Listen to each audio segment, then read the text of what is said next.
5ই আগস্টের আগে ফ্যাসিস্ট যে আমাদের প্রাতিষ্ঠানিক যে যতগুলো সক্ষমতা, এই সমস্ত প্রাতিষ্ঠানিক সক্ষমতাকে ধ্বংস করে দিয়ে যায় এবং এর একটা সমন্বিত রূপান্তর হয় অর্থনৈতিক বৈষম্য সৃষ্টির মাধ্যমে এবং দেশের আন্তর্জাতিক দায় এবং আমাদের যে ভূ রাজনৈতিক বাস্তবতা, এটার বিবেচনায় আমাদের বিভিন্ন ধরনের সমস্যার উদ্ভব হয়। আমাদের দেশে 5ই আগস্টের পরপরই একটা বন্যা হয় এবং যে বন্যায় আমাদের ব্যাপক ফসলের ক্ষতি হয়। এই ফসলের ক্ষতির যে চাপটা, সেটা আমরা এখনও দুঃখজনকভাবে বোধ করছি। বাট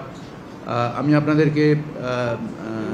ক্লিয়ারলি বলছি যে আমাদের খাদ্য মন্ত্রণালয়ের সুযোগ্য নেতৃত্বের কারণে এবং অর্থ মন্ত্রণালয়ের যে এটাকে উপযোগী করার ক্ষেত্রে যে অবদান রেখেছেন, এর ফলে আমাদের যে নিরাপদ খাদ্য মজুদ, সেটা যা প্রয়োজন তার থেকে অতিরিক্ত মজুদ রয়েছে। আমরা আগামী 2 সপ্তাহের ভিতরে আমাদের বোরো ধান উঠবে বলে আমরা আশা করছি এবং সেই ক্ষেত্রে বাজার ব্যবস্থায় আমাদের চালের বাজারে আমরা আশা করি যে একটা স্বস্তি আসবে। আমরা আমাদের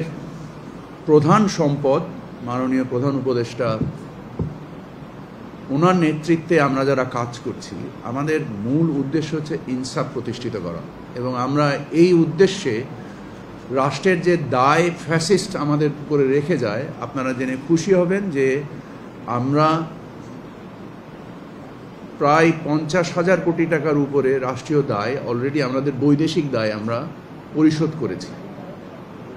এবং আমাদের যে সামগ্রিক যে সামষ্টিক অর্থনীতির যে অবস্থান এবং আমাদের যে অর্থনৈতিক যে অবস্থান, এটার যে একটা সমন্বিত রূপ হচ্ছে আমাদের মূল্যস্ফীতি এবং আপনারা দেখেছেন যে আমাদের ক্রমান্বয়ে মূল্যস্ফীতি নামছে। আমাদের কেন্দ্রীয় ব্যাংকের গভর্নর সাহেব স্পষ্টভাবে বলেছেন যে জুন জুলাই মাসে উনি 6% মুদ্রাস্ফীতি দেখতে পাচ্ছেন। সো আমাদের টাকার ক্রয় ক্ষমতা বৃদ্ধি পেয়েছে। এই যে সামগ্রিক ব্যবস্থার যে উন্নতি, এটা শুধু একটা বাণিজ্য মন্ত্রণালয়ের কার্যক্রমে সম্ভব নয়, এটা সামগ্রিকভাবে বাণিজ্য, অর্থ, খাদ্য এবং সংশ্লিষ্ট সকল মন্ত্রণালয় এবং সর্বোপরি প্রধান উপদেষ্টার যে নির্দেশনা, এগুলো আমরা মেনে যে কাজগুলো করার চেষ্টা করছি এবং সামগ্রিকভাবে আপনাদের সহযোগিতা, যে আপনারা সত্যকে সত্য হিসেবে প্রতিষ্ঠিত করা এবং সত্যকে উপস্থাপন করা সঠিকভাবে, সেজন্য আমি আপনাদের কাছে কৃতজ্ঞ এবং আপনারা আশা করি যে আপনারা আপনাদের সাহায্য, সত্য স্থাপনের সাহায্য, আমি অন্য কোনো সাহায্য আপনাদের কাছে চাচ্ছি না, তুলে ধরবেন এবং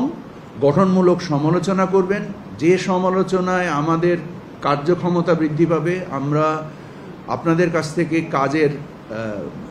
মানে এক ধরনের নির্দেশনা পাবো যে এই দিকে আমাদের মনোযোগ স্থির করা উচিত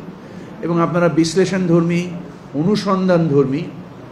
কার্যক্রমের মাধ্যমে আমাদের কাজকে আরও বেগবান করবেন বলে আশা রাখি।